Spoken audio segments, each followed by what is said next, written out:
მაშინ ჩაჯდა ნავში. გაღმა გავიდა და მივიდა თავის ქალაქში.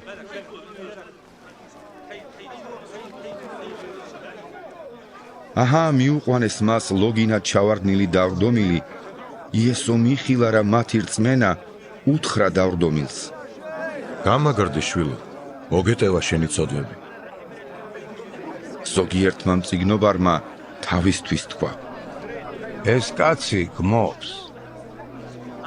იესომ კი იცოდა მათი ზრახვები და უთხრა. რატომ ფიქრობთ თქვენ გულში ბოროტს?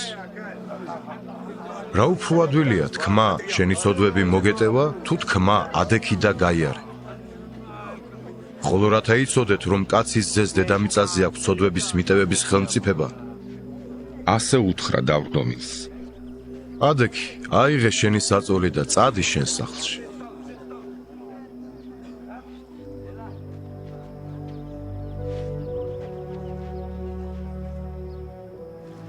ისიც წამოდგა და წავიდა თავის სახლში.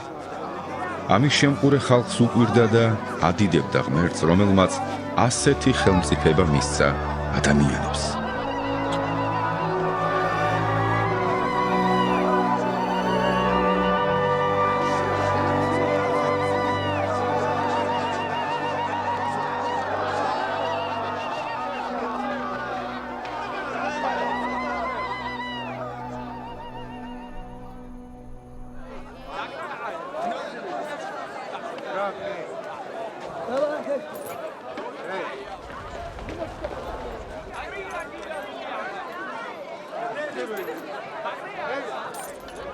იქაურობას რომ გაშორდა, იესომ დაინახა კაცი, რომელიც საბაჟოსთან იჯდა, სახელად მათე, და უთხრა მას.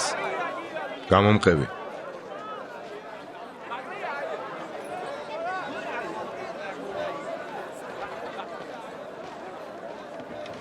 ისიც წამოდგა და გაჰყვა მას.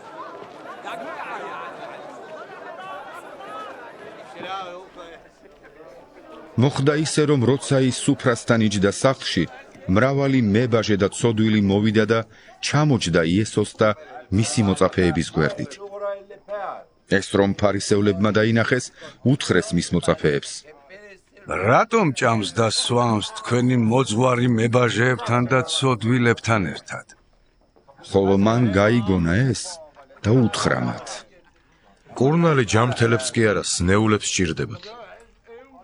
წადით და ისწავლეთ, რას ნიშნავს წყალობა მსურს და არა მსხვერპლი. მართალთა კი არა, ცოდვილთა მოსახმობად მოვედ. მაშინ მივიდნენ მასთან იოანეს მოწაფეები და უთხრეს. რატომ არის რომ ჩვენ და ფარისევლები მარხულობთ? შენი მოწაფეები კი არ მარხულობენ. უთხრა მათ იესომ. განა შეუძლიათ იგლოვონ მეკორწილეებმა, ვიდრე ნეფე მათთან არის. მაგრამ დადგება დღენი, როცა ნეფე წაერთმევათ და მაშინ იმარხულებენ. ძველტანისამოს არავინ დაადებს ახალი ქსოვილის საკერებელს, ვინაიდან ახლად დაკერებული მოიხევა სამოსელისაგან და ნახვრეტი უარესი გახდება. არც ახალ ღვინოს შეასხამენ ძველ ტიკებში. სხვაგვარად ტიკების კდება, ღვინოც იღურება და ტიკებიც იღუპება.